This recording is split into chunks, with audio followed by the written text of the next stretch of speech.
हिरण्यकशिपु और हिरण्याक्ष का जन्म तथा हिरण्याक्ष की दिग्विजय। श्री मैत्रेय जी ने कहा, विदुर जी, ब्रह्मा जी के कहने से अंधकार का कारण जानकर देवताओं की शंका निवृत्त हो गई और फिर वे सब स्वर्ग लोक को लौट आए। इधर दिति को अपने पति देव के कथानुसार पुत्रों की ओर से उपद्रावती की आशंका बनी रहती थी, इसलिए जब पूरे 100 वर्ष बीत गए तब उस साध्वी ने 2 यमज जुड़वे पुत्र उत्पन्न किए। उनके जन्म लेते समय स्वर्ग, पृथ्वी और अंतरिक्ष में अनेकों उत्पात होने लगे, जिनसे लोग अत्यंत भयभीत हो गए। जहाँ तहाँ पृथ्वी और पर्वत कांपने लगे, सब दिशाओं में दाह होने लगा, जगह जगह उल्कापात होने लगे, बिजलियां गिरने लगी और आकाश में अनिष्ट सूचक धूमकेतु पुच्छल तारे दिखाई देने लगे।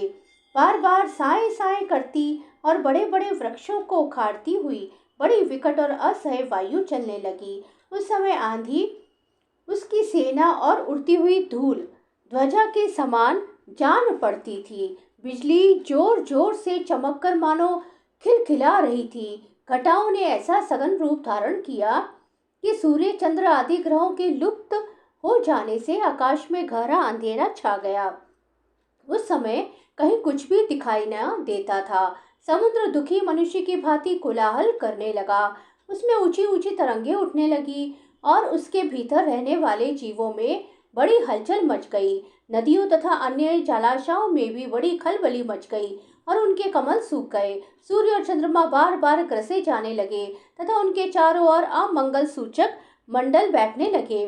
बिना बादलों के ही गरजने का शब्द होने लगा तथा गुफाओं में से रथ की घरघराहट का शब्द निकलने लगा।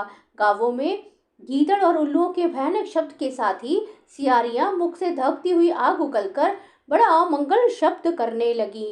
जहां तहां कुत्ते अपनी गर्दन ऊपर उठाकर कभी गाने और कभी रोने के समान भांति भांति के शब्द करने लगे।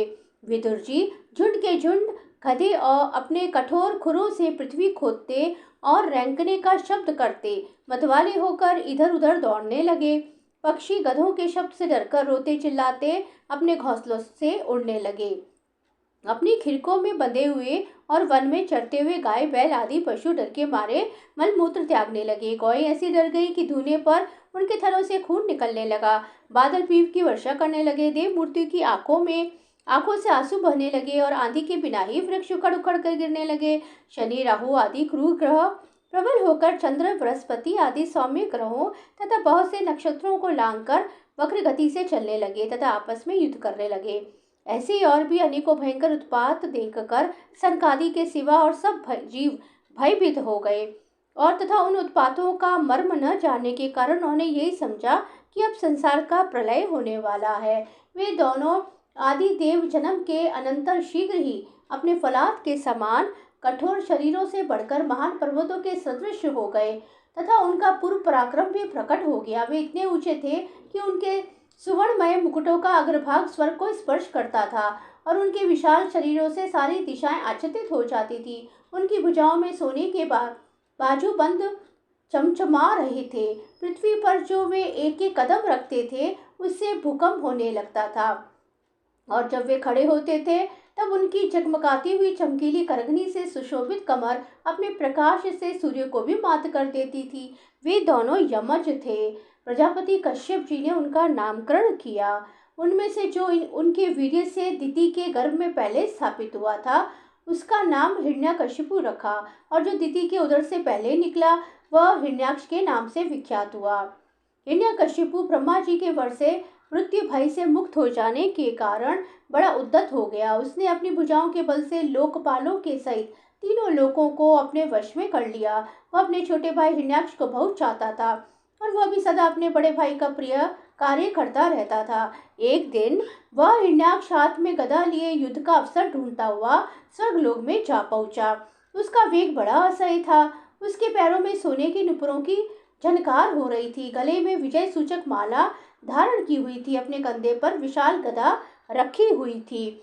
उसके मनोबल, शारीरिक बल तथा ब्रह्मा जी के वर ने उसे मतवाला कर रखा था, इसलिए वह सर्वथा निरंकुश और निर्भय हो रहा था।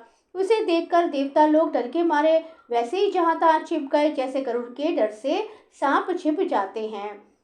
जब दैत्यराज हिरण्याक्ष ने देखा कि मेरे तेज के सामने बड़े बड़े गर्वीले इंद्र आदि देवता भी छिप गए हैं, तब उन्हें अपने सामने न देखकर वह बार बार भयंकर गर्जना करने लगा। फिर वह महाबली दैत्य वहां से लौटकर जल क्रीड़ा करने के लिए मतवाले हाथी के समान गहरे समुद्र में घुस गया, जिसमें लहरों की बड़ी भयंकर गर्जना हो रही थी। जो ही उसने समुद्र में पैर रखा कि डर के मारे वरुण के सैनिक जलचर जीव हक्के बक्के हो गए। किसी प्रकार की छेड़छाड़ न करने पर भी वे उसकी धाक से ही घबराकर बहुत दूर भाग गए। महाबली हिरण्याक्ष अनेक वर्षों तक समुद्र में ही घूमता और सामने किसी प्रतिपक्षी को न पाकर बार बार वायु वेग से उठी हुई उसकी प्रचंड तरंगों पर ही अपनी लोहमयी गदा को आजमाता रहा। इस प्रकार घूमते घूमते वह वरुण की राजधानी विवाहपुरी में जा पहुंचा। वह पाताल लोक के स्वामी जलचरों के अधिपति वरुण जी को देखकर उसने उनकी हंसी उड़ाते हुए नीच मनुष्य की भांति प्रणाम किया और कुछ मुस्कुराते हुए व्यंग से कहा, महाराज, मुझे युद्ध की भिक्षा दीजिए। प्रभु, आप तो लोकपालक राजा और बड़े कीर्तिशाली हैं। जो लोग अपने को बाका वीर समझते हैं, उनके वीर्य मद को आप चूर्ण कर रहे हैं। और पहले एक बार अपने संसार के समस्त दैत्य दानवों को जीतकर राजसूय यज्ञ भी किया था।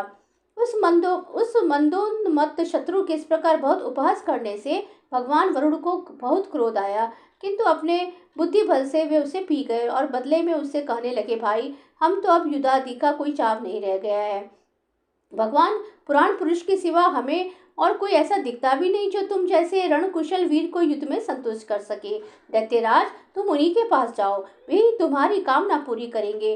तुम जैसे वीर उन्हीं का गुणगान किया करते हैं। वे बड़े वीर हैं, उनके पास पहुंचते ही तुम्हारी सारी शेखी पूरी हो जाएगी और तुम कुत्तों से घिर कर वीरशैया पर शयन करोगे। वे तुम जैसे दुष्टों को मारने और सत्पुरुषों पर कृपा करने के लिए अनेक प्रकार के रूप धारण किया करते हैं।